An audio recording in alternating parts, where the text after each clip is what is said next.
Everyone. आज का जो हमारा टॉपिक है वो है atomic mass and molecular mass. कल हमने डिस्कस किया था एटम्स और मॉलिक्यूल्स क्या होते हैं। आज हम ये डिस्कस करेंगे कि एटॉमिक मास और मॉलिक्यूलर मास क्या होता है। तो पहले हम लेंगे एटॉमिक मास क्या होता है।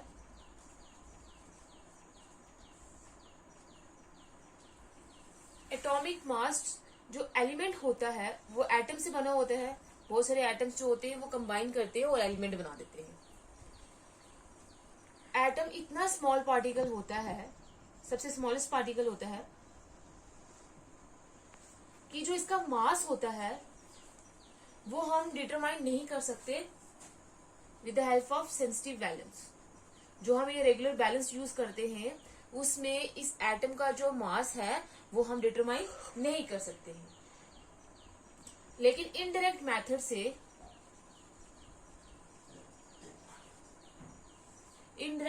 से जो हाइड्रोजन एटम का मास है, mass of hydrogen atom calculate किया गया है और वो कैलकुलेट करके कितना आया है 1.6736 इंटू 10⁻⁻24 ग्राम्स। जब हमने इनडायरेक्ट मेथड से हाइड्रोजन एटम का मास कैलकुलेट किया है तो वो कैलकुलेट करके इतना आया है। अब ये जो मास है हाइड्रोजन एटम का ये इतना स्मॉल है कि अगर हमें कुछ कैलकुलेशंस करनी है तो ये कैलकुलेशंस के लिए इनकन्वीनियंट है। ये हम कैलकुलेशंस के लिए यूज नहीं कर सकते, इतनी स्मॉल वैल्यू है ये। अब डिफिकल्टी आ गई कि हम मास कैसे कैलकुलेट करेंगे।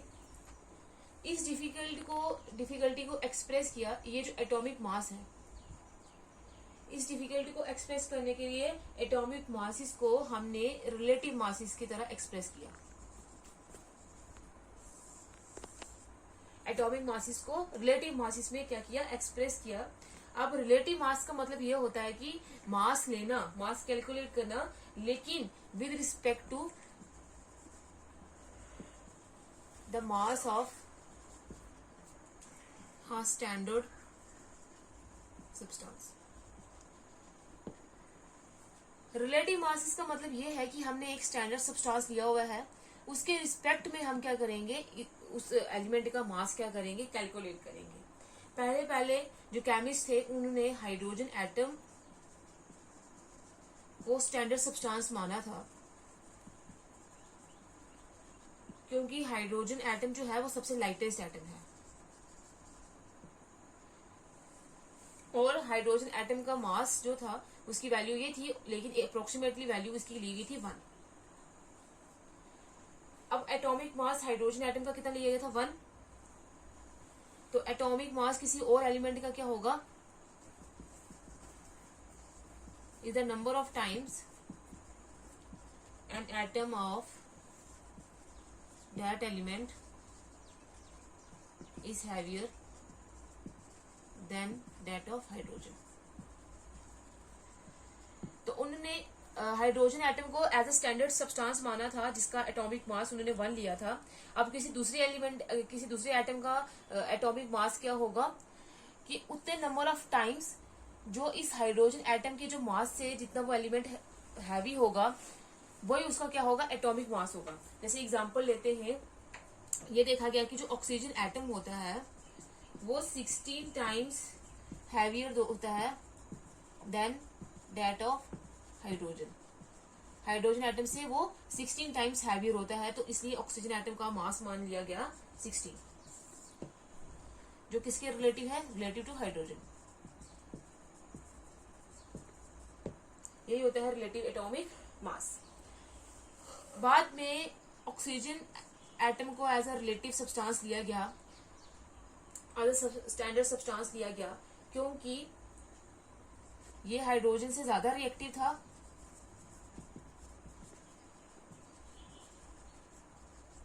और बहुत सारे कंपाउंड्स बनाता था।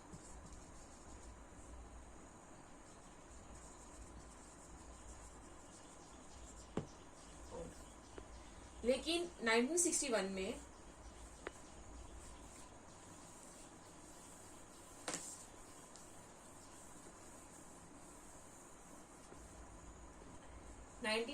में इंटरनेशनल यूनियन ऑफ केमिस्ट ने यह डिसाइड किया और सिलेक्ट किया था कि एक और method for expressing atomic mass, atomic mass को एक्सप्रेस करने के लिए उन्होंने एक और मेथड सिलेक्ट किया था। उन्होंने क्या किया था, एक्सेप्ट किया था द आइसोटोप ऑफ कार्बन,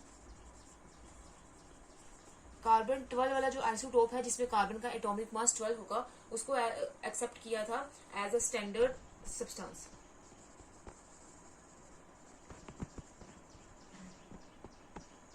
और बाकी सारे एलिमेंट्स और कंपाउंड्स का मास उन्होंने इसके साथ क्या किया था, कंपेयर किया था।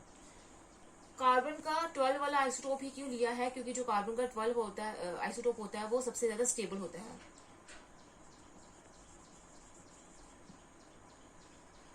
और उसको हम रिप्रेजेंट करते हैं ऐसे 12 कार्बन। अब एटॉमिक मास को हम कैसे डिफाइन करेंगे, the average relative mass of an atom of an element as compared to the mass of carbon 12 taken as 12। तो एटॉमिक मास को हम कैसे डिफाइन करेंगे, average relative mass of an atom, एक जो एटम का जो रिलेटिव मास होगा एलिमेंट का जब हम कंपेयर करेंगे as compared to the mass of carbon 12। एक और तरीके से भी इसको एक्सप्लेन कर सकते हैं, atomic mass is a number which expresses as how many times an atom of the element is heavier than 1/12 of the mass of carbon।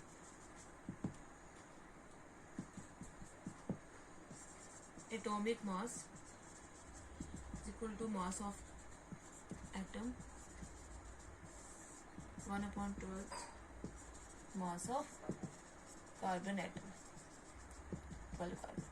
तो एटॉमिक मास को हम कैसे एक्सप्रेस करेंगे कि कितना टाइम्स एक एटम जो है एलिमेंट का वो हैवियर है 1/12 मास ऑफ द कार्बन। मतलब ये है कि अगर हम कार्बन का जो आइसोटोप 12 लिया है हमने, तो इस कार्बन को अगर हम ब्रेक करेंगे और इसका जो 12 जो पार्ट होगा उसका जो मास होगा उसके साथ हमने कंपेयर करना है उस एलिमेंट का मास। तो एटॉमिक मास क्या होगा, कितना टाइम एक एलिमेंट जो है वो हैवियर है इस कार्बन के 1/12 पार्ट का जो मास है उससे, वही उसका क्या होगा, एटॉमिक मास होगा। तो atomic mass is equal to mass of an atom upon 1/12 mass of carbon atom. और कार्बन का कौन सा आइसोटोप लिया है हमने, 12 वाला। अब ये जो रिलेटिव मास है किसी भी एटम का, इसको हम एक्सप्रेस करते हैं एटॉमिक मास यूनिट स्केल से, या हम सीधा इसको AMU भी बोल सकते हैं। और आजकल AMU नहीं यूज करते, सिर्फ U यूज करते हैं। U का मतलब होता है यूनिफाइड मास। इस सिस्टम में जो कार्बन 12 का जो मास है उसको फिक्स किया गया है 12 एटॉमिक मास AMU और सिंपली 12U। और 1 जो एटॉमिक मास यूनिट है, 1 एटॉमिक मास यूनिट, उसको हम कैसे डिफाइन करते हैं, it is defined as the quantity of mass equal to 1/12 for the mass of atom of carbon. 1 atomic mass unit किसके बराबर होगा, वो क्वांटिटी ऑफ मास जो कार्बन के 1/12 पार्ट के बराबर होगी, वही क्या होगा, 1 एटॉमिक मास यूनिट। और 1 एटॉमिक मास यूनिट को कैलकुलेट किया वो किसके बराबर होता है, 1.66056 इंटू 10⁻⁻24 ग्राम। ये होता है 1 एटॉमिक मास यूनिट। अब हमने देखा है मास ऑफ हाइड्रोजन एटम कितना कैलकुलेट किया था, जो इनडायरेक्ट मेथड से कैलकुलेट किया था वो आया था 1.6736 इंटू 10⁻⁻24 ग्राम।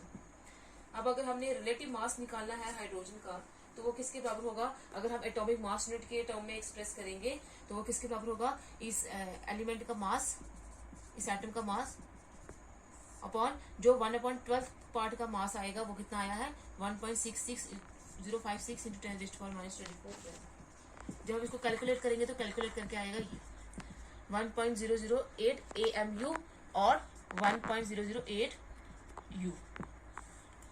अब इसका जो वैल्यू है वो आई है 1.008 हाइड्रोजन एटम का जो मास आया है, लेकिन हम इसकी अप्रोक्सीमेट वैल्यू लेते हैं, वो लेते हैं 1। तो हाइड्रोजन एटम का मास हम हमेशा लेते हैं 1।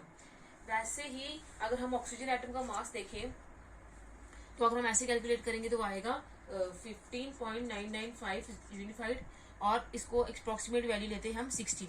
तो ऑक्सीजन एटम का जो मास होता है वो लेते हैं हम 16 यूनिफाइड। और उसके बाद सल्फर एटम का मास लेते हैं 32।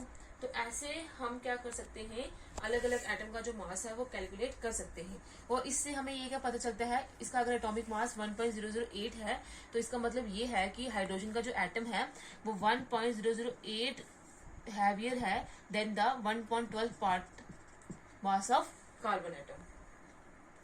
और उसके बाद अगर ऑक्सीजन एटम का जो मास है वो 16 है तो मतलब वो 16 टाइम्स हैवियर है 1/12 part of mass of carbon atom. और ये जो अगर सल्फर का मास 32 है तो इसका मतलब ये है कि वो 32 टाइम्स हैवियर है than 1/12 part of carbon atom. तो ऐसे हम किसी भी एटम का जो एटॉमिक मास है वो कैलकुलेट कर सकते हैं।